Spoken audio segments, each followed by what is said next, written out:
Well, there's no place like home for the holidays, for no matter how far away you roam, when you pine for the sunshine of a friendly gaze, for the holidays you can't be home, sweet home. I met a man who was from Tennessee, and he was headed for Pennsylvania and some homemade pumpkin pie. Folks from Pennsylvania are traveling south to Dixie Shore, from Atlantic to Pacific. Oh, the traffic is terrific, etc., etc. You know the rest. I know you've all been traveling. How many have been traveling this holiday?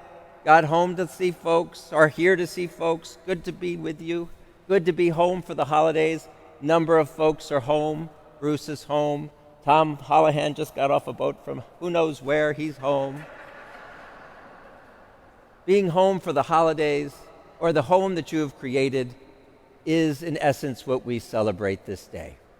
And to be home with a larger family, the family of the Holy Family, of whom we are all connected and united. So no matter where we are, we're part of God's family. Now, as pastor, before, when I was in Tennessee, when I was home or back at the church for Holy Family, I would give a report of the family holidays as I have experienced it. This year, 3 times in 2 weeks on the Deconic Parkway, getting off at Rossway Road in Dutchess County. Anyone know where that is? There's a few people who know where that is in this room, not too far from here. Holidays were wonderful. I hope yours were as well. My mother cooked too much food. You cooked, where's the camera? You cooked too much food. There was a vegetable lasagna. There was baked clams. What have we had? We had a leg of lamb. There was steak on the grill. And then a couple of days later, she made 3 pizzas. It was too much. It was just enough. My cousin Andrea and her wife Donna were kind of complaining that the Pope didn't go far enough in his pronouncement on the 18th. Someone on the other end of the table thought he went too far. It was Christmas for everybody. But the highlight this year was that my sister had both of her children home. Erica and her longtime boyfriend, partner, friend, whoever it is, put a ring on it one of these years, was there. And my sister couldn't have been happier.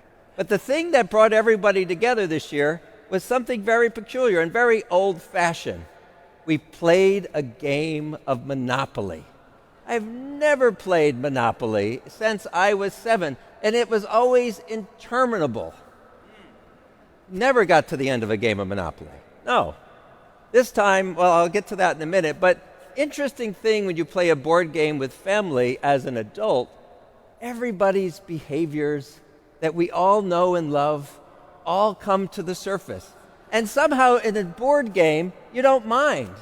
It's all great. I mean, my brother-in-law is the cutthroat Monopoly guy, a capitalist par excellence. His son is a good businessman as well, and I would give him all of my Park Place and Boardwalk business. He's such a charmer. I would make a deal with him any day. My sister was the one who was trying to be the responsible citizen, trying to block her husband from owning the world. My mother and I were just kind of going along. I spent a lot of time in jail for some reason and couldn't get out. Couldn't make a deal to save my skin. I was out first. The religious always go first.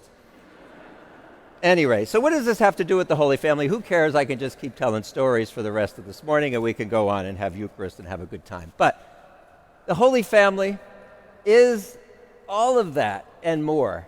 And the fact that they come from ordinary circumstances like playing Monopoly at home with your family. We don't have a lot of information about the Holy Family once we get past the presentation in the temple, and we also that time where Jesus is away and gets lost for 3 days in the temple, and where did he go, and what a horror that was for everybody for a few minutes. Beyond that, it was a very ordinary existence. And you notice that Mary and Joseph did the cheapest thing on the menu in terms of offering sacrifice for their son because they didn't have a lot. A family who was struggling with resources still fulfill the prescriptions of the law, which, when you think about it theologically, they didn't need to do. They didn't need to sacrifice for Jesus. He was the Son of God already, not necessary. Mary giving birth to the Son of God needs purification? I don't think so. But that being said, they follow in the footsteps of their forebearers. They are faithful to the tradition. And Jesus is growing into the tradition and changing it at the same time. And then there were Simeon and Anna, who have been studying the scriptures all of their lives in that temple, reading the word of God day and night. And so they know, just like I know my brother-in-law at Monopoly, they knew Jesus when they saw him arriving. And Simeon breaks into song, a song that most religious say every night before they go to bed. Now let your servant go in peace. I have seen the Lord in the flesh, or something to that effect. Anna and Simeon, knowing the Lord so well by reading the scriptures, are able to encounter Christ in the flesh, and right there and then. That's a message for us. As we ponder the scriptures week after week, we hear the stories, we hear the parables, we walk the Bible with Christ. God willing, we are being formed and shaped into better relationships with one another, with the world, with the created reality, with our God, as we, like Anna and Simeon, bring the scriptures into our life. Let the word of God become a part of us. Let the word of God that's in the sacrament become more of who we are, so that we can indeed not only be closer to God, but probably most importantly these days, closer with one another. There is something about being home at the holidays, whatever family grouping you have, because as we remember, Jesus did not go into his ministry or any of his earthly endeavors without a community around him, starting with the Holy Family, then with the apostles. Then the apostles go on to continue in his name down to us here today. Going it alone is the loneliest route one can take. Being able to share your lives, the Word of God, the experiences, as ordinary as they can be very, very deep and can unlock so many mysteries when we care to sit and ponder like Mary did. Finally, we are reminded that Mary walks with Jesus through it all. She completes the cycle and then goes even farther.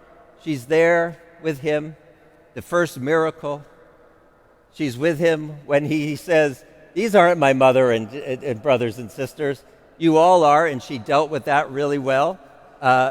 She was there with him, and walked, one of the few who willing to walk with him to the cross and then to the resurrection. She saw it all through, reminding us that the life of the Holy Family was not all joy, was not all sunshine and flowers. There were dark patches, really dark patches. But having abided with, walked with, watched and experienced her son, she was able to know that there was more beyond this earthly realm, that earth and heaven would be united, and it would be her son that would do it. It had been foretold, but she already knew it, and she walked the walk. That is our task this day, in joy, to continue to walk with one another, good, bad, or indifferent, trusting, like the Holy Family did, that the reward of heaven awaits. Unbelievably, for the first time in my experience, we actually finished that Monopoly game in 2 hours. I know, because George kind of flattened us all and brought us all out and knew how to do it. It was great. But it was just another example how as family, and we did it joyfully. We gave them everything we had. We didn't care. We sacrificed. That's the way to play Monopoly. Just give it up. You're done. You don't have the hotels. You don't have the houses. It's all over. But it was a joyful thing because we had experienced good time together. Time that was so rich and so simply arranged. May all of our lives be like that. May we know in all the toil how simply present Christ is to us as we share our hearts and our lives together. I knew a man who was from Tennessee, and he was heading north, Pennsylvania, for some homemade pumpkin pie. And there's folks from Pennsylvania are traveling to Dixie's sunny shores, from Atlantic to Pacific. Oh, the traffic is terrific. Well, there's no place like home for the holidays. 'Cause no matter how far away we roam, you'll be happy if you want to be happy in a million ways. For the holidays you can be home, sweet home. What a wonderful choir is in this room.